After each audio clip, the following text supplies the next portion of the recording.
So, usually when I do any video about climate change, it gets no views. Like, this isn't just me either. Any lefty content creator that does a video about climate change or its consequences, the videos do very poorly. Unfortunately, doomerism has become very, very common on the left in regards to climate change. Everyone has basically just given in and given up on any attempt to try to even lessen the harm of climate change, or even hope for the harm of climate change being lessened. They're just giving in to despair, which is just the dumbest, most, like, self-pitying, pathetic thing ever. Like, if you're one of the people who says, like, it's too late, it's too late, it's too late, and doomers about climate change, I actually think you're pathetic. I'm sorry, but I can't, like, make that thought not happen in my head. Like, the first thought that comes to my head is people who say it's too late, and that's over, and we're doomed, and do the doomer are actually pathetic. I find it genuinely pathetic. You are the type of person who, in a scenario where, like, you're trapped in a building and zombies are going to get in and you are going to die, you would curl up in a ball and let them rip you apart and not fight back instead of dying fighting. Like, I genuinely think that's pathetic. Do not doomer. You have the optimism and desire to maximize good outcomes and, like, look to the future as brightly and optimistically as possible. You should always be doing that. And if you don't do that and you're like a self-pitying, like, doomering person in respect to this, I genuinely don't respect it. I can't. And it lowers my appreciation of you as a person. Your defeatism is contagious, and I don't want you spreading it to other people. Keep it to yourself. However, climate change is a massive issue, and while it is not much of a threat to the planet, it is a massive threat to humanity. A good example of this are the ways that climate change in the last couple of years have been supercharging our disastrous weather events. I'm from Florida, so I am very familiar with the escalating tenacity of hurricanes since I was a kid. And then I moved to California, where I was able to see the blazing temperatures of the desert getting worse over the course of a few years, and the ecological disaster that is the Salton Sea. And now I've moved up to Seattle, a place that most of the places built here don't even have AC, because they were built in a time where houses here didn't need AC. It was always cool enough that you didn't need AC here when these houses were built. You just need to worry about insulating heat because it got so cold here. But now, it gets really hot here, and tons of people here don't have built-in ACs because their houses were made before climate change raised the average temperature during the summer in their area. They get hotter summers than they did before. Another example of this are tornadoes. If you've been paying attention to the news lately, you might have learned that we are in tornado season. And tornadoes have been happening all over the place, from Kansas to Texas to Florida to North Carolina. Particularly, this story came out today from ABC News. EF3 tornado rips through North Carolina amid extreme weather nationwide. The story comes alongside a video segment from the news agency, so I'm going to go ahead and play that for you guys really quick, because it contains some clips of this tornado. Shout out to a pillow, home state of oh my pillow. God, dude! That is terrifying. Oh my God! Holy shit! Yep, that's death tornado. That is a fucking death tornado. This is the other side of the state for me. Jesus. Glad you're okay, Apillo.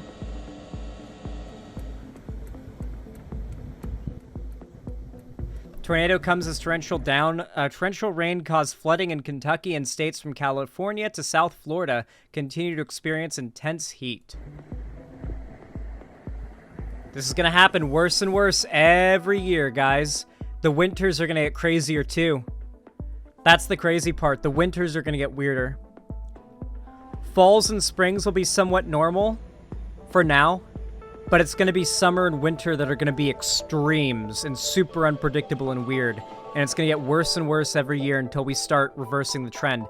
We can reverse it. If we implemented every change that we need, every reform and change, Green New Deal, all that shit, like, if we started becoming like 100, if we became 100% sustainable energy, like solar and all that good shit, wind power and stuff, by 2030, for example, right? If we got there by 2030, by 2035, I feel like 60% of the damage would be healed. Unironically. We underestimate nature's ability to bounce back if we just stop harming it. I think it would heal back pretty fucking fast. Think about with COVID, during the lockdowns, in some countries, there was some serious healing of like the environment. Like Venice's canals clearing up to the point that I was like, I want to swim in there, you know, like the crystal clear water in Venice. Like, that's because of COVID lockdowns. People just weren't on their boats, fucking up the water by leaking pollutants into it. People were just not driving and boating and littering and producing fossil fuel. They weren't polluting. And that was just people on lockdowns. That wasn't with us having renewable energy. It's completely possible. This doomer shit is what Republicans want you to do. They want you to feel hopeless. They want you to believe that this is the future you have to expect from here on out until you die in one of these inevitable hyper disasters.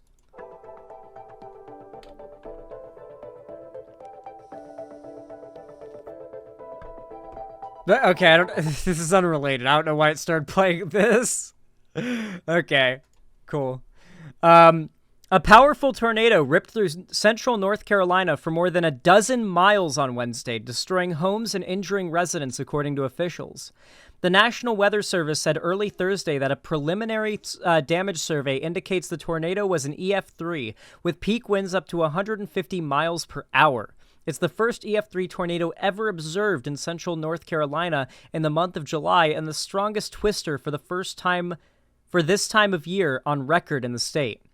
The National Weather Service currently uses the enhanced Fujita scale to rate tornado intensity based on wind speeds and the severity of the damage caused. The scale has 6 intensity categories from 0 to 5, EF0, EF1, EF2, EF3, EF4, EF5, representing increasing wind speeds and degrees of damage. There is also an unknown category, EFU, for tornadoes that cannot be rated due to lack of evidence. The 600-yard wide tornado touched down Wednesday afternoon at around 12:30 Eastern Time near Dorchez, a tiny town in North Carolina's Nash County, just outside the city of Rocky Mountain. From there, the twister traversed 16.5 miles over a period of about 30 minutes before lifting near the Battleboro neighborhood of Rocky Mount in North Carolina's Edgecombe County, according to the National Weather Service. While on the ground, the tornado snapped power poles, uprooted trees, and damaged buildings. Multiple mobile homes in the Dorchez area were completely destroyed and removed 20 to 30 yards from their foundations. Farther northeast, a residence building suffered major damage as all exterior walls collapsed, with only interior walls and brick fireplaces still standing.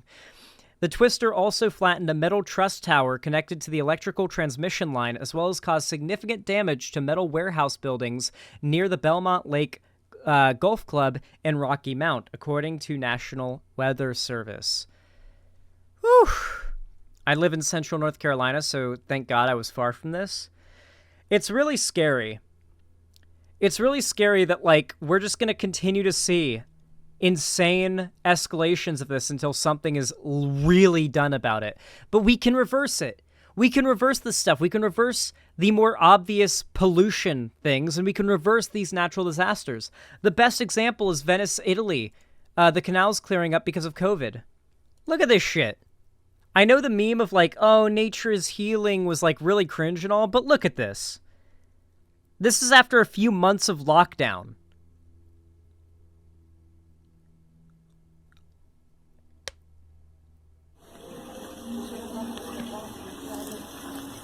There were no fish in these canals before. Fish have moved back in.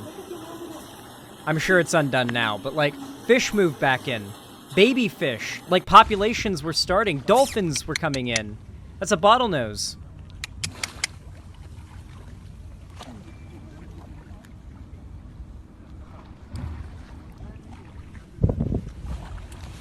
Literal, like, cities. The canals of cities will be retaken by nature if we implement these policies that protect the nature that lives in them. Imagine living in a city like New York and looking out at the Hudson River and seeing crystal clear water and dolphins and whales.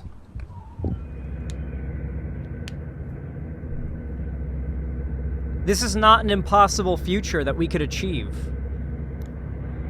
You could see this in the rivers in New York if we pass the right policies to protect the environment. Internet historians said it was because of sediment settling and humans not physically disturbing the water. In large part, it's because of that, but also people aren't driving, and so there's a lot less oil on the road. There's a lot less runoff from pollution that gets into the water. There's a lot of things that pollute canals. I did an entire science project and went to the state science fair on it and shake the governor of the state's hand at the time. I'm very familiar with what pollutes residential canal water. Ragazzi, Piggy. per il coronavirus. Listen, guys.